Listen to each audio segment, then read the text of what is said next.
महाराष्ट्र के मुख्यमंत्री उद्धव ठाकरे पर मानो जैसे मुसीबतों का पहाड़ ही टूट पड़ा हो।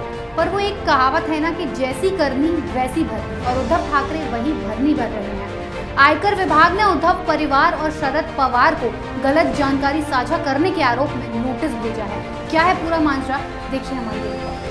पिछले कुछ वक्त से उद्धव ठाकरे और उनके परिवार पर कई आरोप लगे हैं कि वो एक सफल सरकार बनाने में कामयाब नहीं हुए हैं, और ये सब सुशांत केस में चुप्पी साधने और झूठ को सच करके सबके सामने पेश करने का नतीजा है कि अब उद्धव सरकार पर से सबका भरोसा उठ चुका है। इस केस में खुद को सही साबित कर भी नहीं पाए थे कि एक और नई मुसीबत ने उनके दरवाजे पर दस्तक दे दी है। आयकर विभाग ने एनसीपी के शरद पवार को नोटिस भेजा है। ये नोटिस उन्हें पिछले 3 चुनावों के लिए दायर अपने चुनावी हलफनामों पर स्पष्टीकरण मांगने के लिए भेजा गया है। शरद पवार के साथ साथ महाराष्ट्र के मुख्यमंत्री उद्धव ठाकरे, बेटे आदित्य ठाकरे और शरद पवार की बेटी सांसद सुप्रिया सुले को भी आयकर विभाग की तरफ से नोटिस भेजे गए हैं। इस मुद्दे पर बोलते हुए एनसीपी प्रमुख शरद पवार ने कहा, मुझे अपने चुनावी हलफनामे के बारे में आयकर विभाग से नोटिस मिला। चुनाव आयोग के निर्देश पर आयकर ने 2009, 2014 और 2020 के लिए चुनावी हलफनामों पर एक नोटिस भेजा है। आईटी विभाग ने सुप्रिया सुले को अपने अंतिम 3 चुनाव हलफनामों का विवरण देने के लिए भी कहा है। ऐसा लगता है कि आयकर विभाग में कुछ लोगों से ज्यादा प्यार है।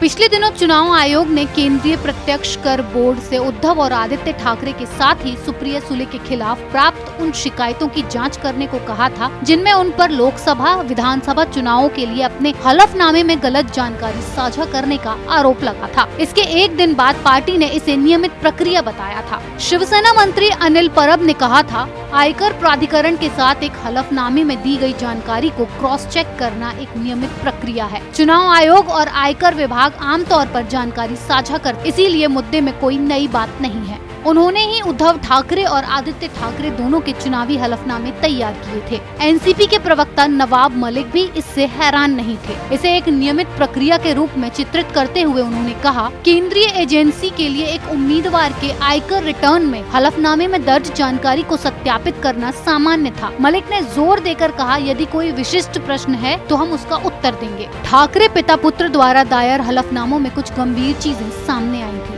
आरटीआई कार्यकर्ता ने अपनी शिकायत में उद्धव ठाकरे के बेटे आदित्य ठाकरे के डेटा में विरोधाभास का हवाला दिया था। एक जो बड़ी विसंगति सामने आई थी वो थी आदित्य के चुनावी हलफनामे में बैंक खाते का गायब होना, जिसका उल्लेख उद्धव के हलफनामे में किया गया था। उद्धव के हलफनामे में पत्नी रश्मि ठाकरे और बेटे आदित्य ठाकरे का बैंक ऑफ महाराष्ट्र में ज्वाइंट अकाउंट की जानकारी दी गई थी। इसमें 9,52,568 रुपए जमा होने की बात कही गई थी।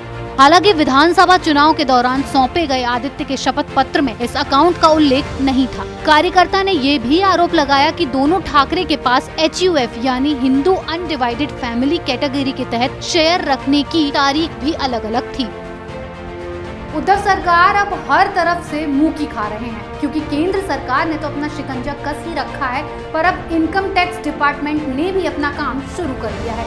कई तरह के हेरफेर करने के बाद अब जवाब तो उद्धव ठाकरे को देना ही पड़ेगा। अगर आपको हमारा वीडियो पसंद आया हो तो इसे लाइक करें, हमारे चैनल को सब्सक्राइब करें और हाँ, बेल आइकन दबाना ना भूलें ताकि आप तक हमारे वीडियो की नोटिफिकेशन पहुंचती रहे। आप अपना सुझाव हमें कमेंट बॉक्स में दे सकते हैं। हमारे साथ जुड़ने के लिए शुक्रिया।